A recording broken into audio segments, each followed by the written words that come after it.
Hi friends, welcome to my channel. సంభోగం తర్వాత స్త్రీలకు ఈ సమస్య ఎందుకు వస్తుందో తెలుసా? ఇదే కారణం. ఫ్రెండ్స్, వీడియో స్కిప్ చేయకండి ప్లీజ్. చాలా అద్భుతంగా ఉంటుంది, ఉపయోగపడుతుంది. స్టార్ట్ చేద్దాం. మొదటిది స్వల్ప నొప్పి లేదా మంట.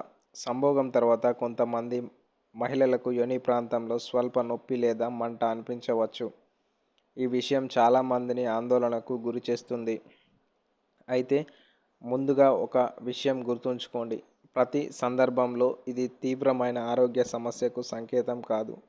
చాలా సందర్భంలో ఇది తాత్కాలికంగా ఉండి కొద్ది సమయంలోనే తగ్గిపోతుంది. అయితే ఈ నొప్పి లేదా మంట ఎందుకు వస్తుంది? మొదటి కారణం తగినంత సహజ లూబ్రికేషన్, తేమ లేకపోవడం. సంభోగం సమయంలో యోని సహజంగా తేమను ఉత్పత్తి చేస్తుంది. కానీ కొన్నిసార్లు ఒత్తిడి, ఆందోళన, హార్మోన్ల మార్పులు లేదా తగినంత ఉద్రేకం లేకపోవడం వల్ల ఈ తేమ తగ్గవచ్చు. అప్పుడు ఘర్షణ ఎక్కువై సంభోగం తర్వాత మంట లేదా నొప్పి కలగవచ్చు. రెండవ కారణం ఎక్కువ ఘర్షణ. సంభోగం ఎక్కువసేపు కొనసాగిన లేదా శరీరానికి అసౌకర్యంగా అనిపించే పరిస్థితులు ఏర్పడిన ఒని చర్మం కొద్దిగా సున్నితంగా మారి తాత్కాలిక మంట లేదా నొప్పి కలగవచ్చు. మూడవ కారణం కండరాల ఒత్తిడి. సంభోగం సమయంలో పెల్విక్ ప్రాంతంలోని కండరాలు పనిచేస్తాయి. కొన్నిసార్లు అవి అలసిపోవడం వల్ల కూడా స్వల్ప నొప్పి అనిపించవచ్చు. ఇది వ్యాయామం చేసిన తర్వాత కండరాలు నొప్పి చేసినట్లే తాత్కాలికంగా ఉండవచ్చు. కొన్ని మహిళల్లో హార్మోన్ల మార్పులు, ముఖ్యంగా ప్రసవం తర్వాత లేదా మనోపాజ్ సమయంలో యోని కణజాలం మరింత సున్నితంగా మారవచ్చు. అప్పుడు కూడా స్వల్ప మంట అనిపించే అవకాశం ఉంటుంది. అయితే ఒక విషయం తప్పకుండా గుర్తుంచుకోవాలి. నొప్పి చాలా ఎక్కువగా ఉంటే గంటల తరబడి లేదా రోజుల పాటు తగ్గకపోతే, జ్వరం, దుర్వాసనతో కూడిన స్రావం లేదా అధిక రక్తస్రావం వంటి లక్షణాలు కూడా ఉంటే వెంటనే గైనకాలజిస్టును సంప్రదించాలి. ఎందుకంటే ఇవి ఇన్ఫెక్షన్ లేదా ఇతర వైద్య సమస్యలకు సంకేతం కావచ్చు. ఇక రెండవది, సంభోగం తర్వాత మూత్ర విసర్జన చేసేటప్పుడు మంట ఎందుకు వస్తుంది? సంభోగం తర్వాత కొంతమంది మహిళలకు మూత్ర విసర్జన చేసేటప్పుడు మంటగా లేదా చురుక్కమనే అనుభూతి కలుగుతుంది. ఈ సమస్య రావడంతో చాలామంది భయపడిపోతారు. కానీ ముందుగా ఒక విషయం గుర్తుంచుకోవాలి. ప్రతి సందర్భంలో ఇది తీవ్రమైన వ్యాధి అని అర్థం కాదు. అయితే ఇది పదే పదే వస్తుంటే లేదా ఇతర లక్షణాలతో కలిసి ఉంటే నిర్లక్ష్యం చేయకూడదు. మరి ఈ మంట ఎందుకు వస్తుంది తెలుసుకుందాం. సంభోగం సమయంలో యోని ప్రాంతం మరియు మూత్రనాళం ఉరెత్ర పై కొంత ఒత్తిడి, ఘర్షణ ఏర్పడవచ్చు. దానివల్ల మూత్రనాళం కొద్దిసేపు సున్నితంగా మారి తర్వాత మంటగా అనిపించవచ్చు. ఇలాంటి మంట సాధారణంగా తాత్కాలికంగా ఉండి కొద్ది గంటల్లో లేదా ఒక రోజులా తగ్గిపోవచ్చు. మరో ముఖ్యమైన కారణం మూత్రనాళంలో బ్యాక్టీరియా చేరడం. స్త్రీలలో మూత్రనాళం పొడవు తక్కువగా ఉండడం వల్ల కొన్నిసార్లు బ్యాక్టీరియా సులభంగా మూత్రాశయానికి చేరి మూత్రనాళ ఇన్ఫెక్షన్ను, యూరినరీ ట్రాక్ ఇన్ఫెక్షన్ యూటీఐ కలిగించే అవకాశం ఉంటుంది.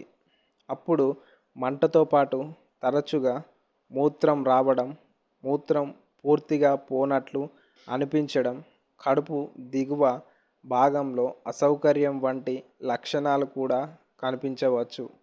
కొన్ని సందర్భాల్లో స్త్రీ జననేంద్రియ పొడిబారడం వల్ల కూడా ఈ సమస్య రావచ్చు. తగినంత సహజ తేమ లేకపోతే ఘర్షణ పెరిగి చుట్టుపక్కల కణజాలం సున్నితంగా మారుతుంది. అప్పుడు మూత్ర విసర్జన పోయేటప్పుడు మంటగా అనిపించవచ్చు. అలాగే సువాసన ఉన్న సబ్బులు, ఇంటిమేట్ వాష్లు లేదా కొన్ని రసాయనాలు ఉన్న ఉత్పత్తులు కొందరిలో చర్మాన్ని చికాకుపరిచి మంటకు కారణం కావచ్చు. ఈ సమస్య రాకుండా ఉండాలంటే ఏమి చేయాలి? సంభోగం తర్వాత వీలైతే మూత్ర విసర్జన చేయడం మంచిది. రోజంతా తగినంత నీరు తాగాలి. వ్యక్తిగత పరిశుభ్రతను పాటించాలి. చికాకు కలిగించే సువాసన ఉత్పత్తులను అవసరం లేకుండా ఉపయోగించకపోవడం మంచిది. ఎప్పుడు డాక్టర్ను సంప్రదించాలి? ఈ లక్షణాలు ఉంటే తప్పకుండా వైద్యుడిని సంప్రదించాలి. మొదటిది మంట 24 నుంచి 48 గంటల తర్వాత కూడా తగ్గకపోతే తరచుగా మూత్ర విసర్జన రావడం, జ్వరం లేదా చలి, మూత్రంలో రక్తం కనిపించడం, తీవ్రమైన కడుపు లేదా నడుము నొప్పి సమస్య పదే పదే రావడం. ఇక మూడవది సంభోగం తర్వాత స్వల్ప రక్తస్రావం ఎందుకు వస్తుంది? సంభోగం తర్వాత కొంతమంది స్త్రీలకు చాలా స్వల్పంగా రక్తపు చుక్కలు లేదా లేత గులాబీ రంగు మచ్చలు కనిపించవచ్చు. ఇది చాలామందిని భయపెడుతుంది. కానీ ముందుగా ఒక విషయం గుర్తుంచుకోండి. ప్రతిసారి సంభోగం తర్వాత రక్తస్రావం కనిపించడం అంటే తీవ్రమైన వ్యాధి అని అర్థం కాదు. అయితే ఇది ఎందుకు వస్తుందో తెలుసుకోవడం చాలా ముఖ్యం. మొదటి కారణం ఎక్కువ ఘర్షణ.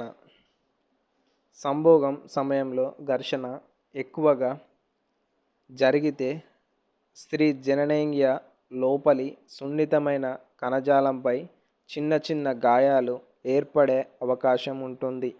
దానివల్ల చాలా స్వల్పంగా రక్తస్రావం కనిపించవచ్చు. సాధారణంగా ఇది కొద్దిసేపటికి ఆగిపోతుంది. రెండవ కారణం స్త్రీ జననేంద్రియ పొడిబారడం. సహజ లూబ్రికేషన్ తక్కువగా ఉన్నప్పుడు ఘర్షణ పెరుగుతుంది. దీంతో యోని కణజాలం సులభంగా దెబ్బతిని చిన్న మొత్తంలో రక్తస్రావం రావచ్చు. ఇది ముఖ్యంగా హార్మోన్ల మార్పులు, మనోపాజ్ లేదా తగినంత ఉద్రేకం లేకపోవడం వంటి పరిస్థితుల్లో కనిపించవచ్చు. ఇక మూడవ కారణం గర్భాశయ ముఖద్వారం, సర్విక్స్ సున్నితంగా ఉండటం. కొంతమంది స్త్రీలలో గర్భాశయ ముఖద్వారం సహజంగానే చాలా సున్నితంగా ఉంటుంది. అలాంటి సందర్భాల్లో సంభోగం తర్వాత స్వల్ప రక్తస్రావం కనిపించవచ్చు. దీనికి సరైన కారణాన్ని వైద్యుడే నిర్ధారించగలరు. నాలుగవ కారణం ఇన్ఫెక్షన్లు. స్త్రీ జననేంద్రియ లేదా గర్భాశయ ముఖద్వారంలో ఇన్ఫెక్షన్ ఉంటే కూడా రక్తస్రావం రావచ్చు. దీనితో పాటు దుర్వాసనతో కూడిన స్రావం, మంట, దురద లేదా నొప్పి వంటి లక్షణాలు కూడా ఉండవచ్చు. ఇక ఐదవ కారణం ఇతర ఆరోగ్య సమస్యలు. కొన్ని సందర్భాల్లో గర్భాశయ ముఖద్వారంలోని మార్పులు, ఫాలిప్స్ లేదా ఇతర వైద్య పరిస్థితుల వల్ల కూడా సంభోగం తర్వాత రక్తస్రావం రావచ్చు. అందుకే ఇది తరచుగా జరుగుతుంటే పరీక్ష చేయించుకోవడం అవసరం. ఎప్పుడు ఇది సాధారణం కావచ్చు.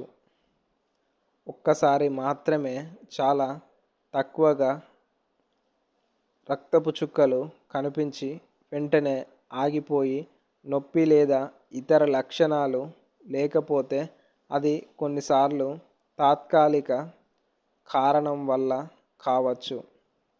ఎప్పుడు వెంటనే డాక్టర్ను సంప్రదించాలో తెలుసా?